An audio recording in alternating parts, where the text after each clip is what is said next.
Bill, as you remember, is our Director of Golf Course Operations and takes care of all our 2 courses. So we're going to go and knock on his door, see if he's in, and we're going to talk about aeration. I know he's got an aeration program that's getting ready to start at the club. And it's important for us to talk about why he's aerating, how come he's punching the greens. The greens are so good, how he keeps them so good. That's what we're going to find out. Let's go and find Bill in his office. Okay, let's see if Bill's in his office.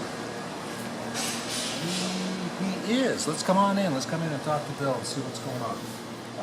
Hey, how we doing? Bill, I know we're getting into that time of the year. It's my most dreaded time, is the aerification program. I know you're getting ready to schedule to do. I suspect you're doing greens and fairways, maybe some tees. What's your schedule on it, and how do you decide that this is the time that you start to do your aeration program? Well, we wait until the summertime to do all of our aerifications. We have 3 per golf course is how we typically do it.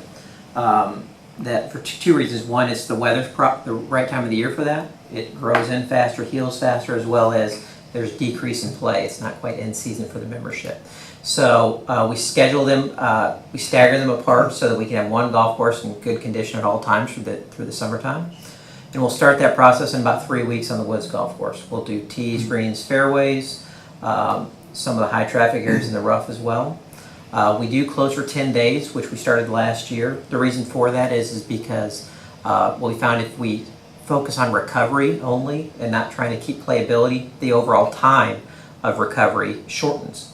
As well as nobody really wants to play a golf course that's been aerified compared to the other golf course that's in good shape.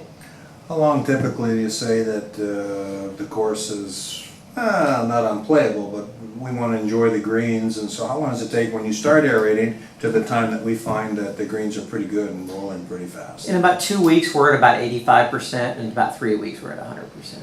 You do a different program on the Lakes course versus the Woods course, or not? It's pretty much the same between the 2. There's a little bit more we'll do to the Woods greens because they are actually not full USGA greens, so there's a little more to that, but overall it's about the same. You mentioned USGA greens. What do you mean that they're not so much USGA greens? How are they built? How do they differ, the Woods course from the Lakes course greens? The Lakes greens are full USGA with an 80-20 mix of sand and peat. The Woods greens were, when they were redone, was done on property, so there's a little bit of hodgepodge in there, so there's not as much consistency within the mix, so we see that quite a bit. Okay, well why don't we slip out of your office here and let's take a peek at some of the equipment that you're going to use on the golf course to, I guess you're pulling plugs, right? Yes, we'll be pulling plugs. Okay, let's go take a look. Let's have a see.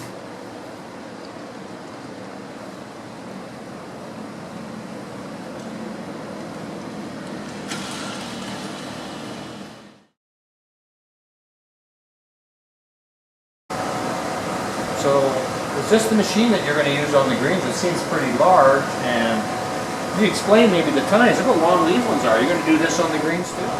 So this is the new machine we bought for this year for the greens.